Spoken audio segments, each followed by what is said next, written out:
बिस्मिल्लाहिर्रहमानिर्रहीम। बोलते कालम के साथ मैं आमिर रज़ा। खान और ईरान ने 2 जहाज़ों पर कब्ज़ा कर लिया है और उनको ईरानी साहल पर ले जाया गया है। इससे पहले अमेरिका ने एक जहाज़ पर कब्ज़ा किया था, जिसकी फुटेज जो है सेंटकॉम ने जारी की थी और कहा था कि उन्होंने ईरान के इस जहाज़ से कुछ ऐसा मवाद पकड़ा है जो कि मिसाइल बनाने के काम आ सकता है।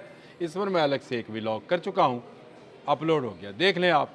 लेकिन इसके अलावा ईरान ने जो है आबने हरमुज़ को मुकम्मल तौर पर ना सिर्फ सील किया बल्कि गुजरने वाले जहाज़ों को भी निशाना बनाया है। अब 3 जहाज़ों को निशाना बनाया गया, 3 जहाज़ों पर फायरिंग की गई। यूके मैरीटाइम ने इस बात की तस्दीक की है और ईरानी मीडिया के मुताबिक 2 जहाज़ जो हैं उनको ईरानी बंदरगाहों पर ले जाया गया है। हैं ये जहाज़, लेकिन इनके मुतल्लिक ये कहा जाता है कि इन्होंने अमेरिका के लिए कुछ मालूमात और कुछ सिग्नल डिस्टॉर्शन का काम किया था। इसीलिए ईरानी पासदारान इनकलाब ने अपनी मिसाइल बोट्स के ज़रिए इनको काबू किया, गन बोट्स के ज़रिए इन पर फायरिंग की, मिसाइल बोट्स के ज़रिए इनको काबू किया और इनको खींच खांच कर अपने साहलों पर ले गए। कोई सामने नहीं आया। वो जो डोनाल्ड ट्रंप कल कह रहे थे कि जो ईरानी बहरिया है वो उसको डुबो दिया गया है आबने हरमुज़ में, वो तह में चली गई है, कुछ नहीं है। तो ये जहाज़ कौन लेकर गया है? आज डोनाल्ड ट्रंप से ये बात ज़रूर पूछना चाहिए। जो खबर है उसके मुताबिक ये है कि बरतानिया की मैरीटाइम ट्रेड ऑपरेशन सेंटर ने ये कहा है कि MTO ने पासदारान इनकलाब की एक गन बोट ने फायरिंग की है और इसमें जो जहाज़ है वो वाक़या अमान के शुमाल मशरिक़ में तकरीबन 15 बहरी मील के फासले पर मौजूद था। 15 नाटिकल माइल के जिस पर फायरिंग हुई थी और इस जहाज़ के बुर्ज को शदीद नुकसान पहुँचा। जहाज़ जो था ये मुलव्वस जहाज़ एपा मेंडोना, इसमें एक यूनानी कंपनी के की तहवील में था। दूसरा हमला वैनगार्ड और यूके के MTO के मुताबिक पनामा का परचम बरदार जो था जहाज़ था। अब पनामा आप भी समझते हैं कि लैटिन अमेरिका का वो मुल्क है जिसकी तमाम बहरी तनसीबात को कंट्रोल करने वाला अमेरिका है और अगर इसमें कुछ ऐसे हालात मौजूद थे जो ईरानी जासूसी कर रहे थे या ईरान के पासदारान इनकलाब के मुतल्लिक मालूमात और उनके सिग्नल्स को डिस्टार्ट कर रहे थे, तो इसमें कोई हैरत वाली बात नहीं हो सकती कि पनामा का फ़्लैग जो है ये सिर्फ नाम का फ़्लैग होगा। वैसे ये अमेरिकी कंपनीज़ के जहाज़ होंगे। इस जहाज़ को जो है नुकसान तो नहीं पहुंचा, लेकिन इसको ईरान की तरफ ले जाया गया है। जहाज़ का अमला महफूज रहा है। फायरिंग की गई थी, लेकिन ये फायरिंग सिर्फ इसलिए थी कि जहाज़ अपना रुख बदले और ईरान की तरफ चला जाए। ये जो तोशाका जहाज़ जो कि पकड़ा था अमेरिका ने, ये उसकी जवाबी कार्रवाई है और ईरान ने पहले ही कहा था कि अगर हमारा जहाज़ ना छोड़ा गया और हमारी नाकाबंदी बंद ना की गई तो किसी का ना जहाज़ गुजरेगा, बल्कि हम अब अपनी फ़ौजी बोट्स के ज़रिए इन जहाज़ों को कैप्चर भी करेंगे। तीसरा हमला जो है समुद्री इंटेलिजेंस फराहम करने वाले इदारे वैनगार्ड ने BBC से वेरीफाई को बताया कि पनामा के परचमबरदार जहाज़ MSC फ्रांसिस्का को ईरान के साहल से तकरीबन 6 बहरी मील 6 नाटिकल माइल के फासले पर निशाना बनाया गया। इस वक्त वो आबने हरमुज़ से जनूबी सिमत में खलीज ओमान की जानब जा रहा था। जहाज़ की जानब से हिल और रहायशी हिस्से को नुकसान पहुँचा है।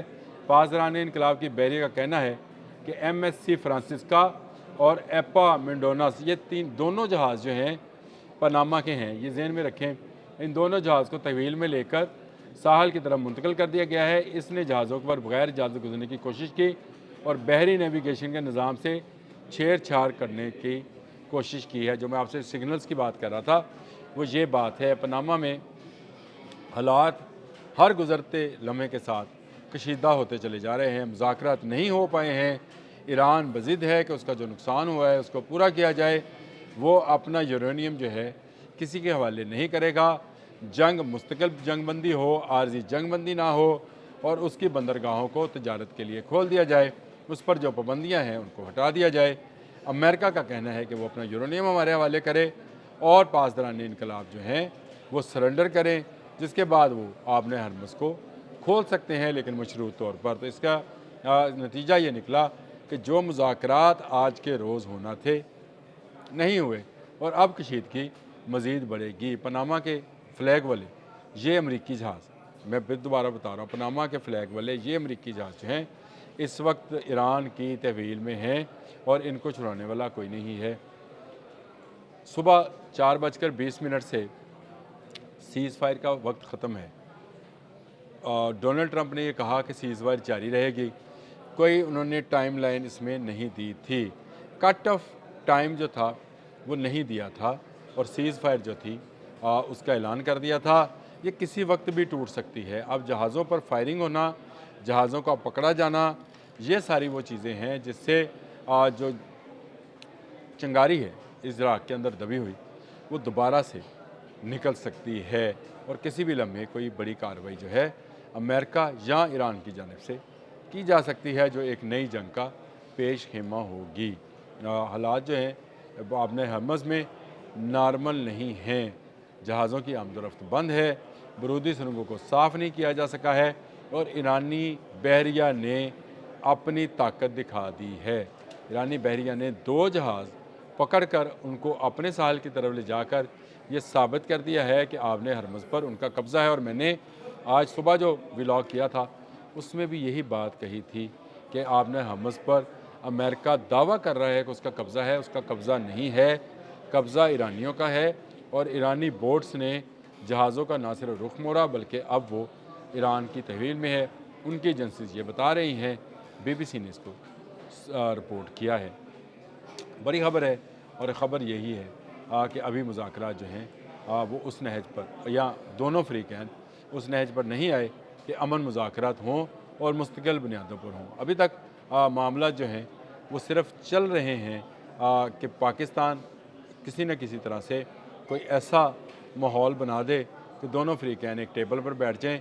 लेकिन नज़र आता है कि डोनाल्ड ट्रंप के जो मुतालबात हैं ईरान मानने को तैयार नहीं है और ईरान के जो मुतालबात हैं वो डोनाल्ड ट्रंप मानने को तैयार नहीं हैं। सीसा जो है वो चल रहा है, कभी एक का बयान ऊपर आता है और कभी दूसरे का, और इसी बयानबाजी के अंदर आपने हरमज़ तमाम मुल्कों के लिए तजारत के लिए बंद है।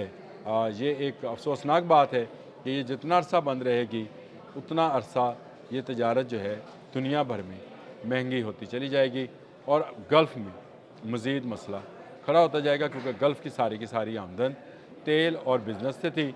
बिज़नेस बंद हो गया जो कि शायद 136 ने कर दिया और तेल की जो आमदोरफ्त है वो आपने हरमज़ के बंद होने से बंद है। अभी बाब मंदब पे भी जो कि सऊदी अरब का साहिल है बहर अहमर पे उसकी बंदिश की भी बातें आ रही हैं कि यमन उसको बंद कर देगा। यमन की तरफ से वो जो वहाँ पर स्पा काम करते हैं वो उसको बंद कर देंगे। मलेशिया जो कि ईरानी सपोर्टेड है वो उसको बंद कर देंगे तो तजारत बिल्कुल ख़त्म होकर रह जाएगी।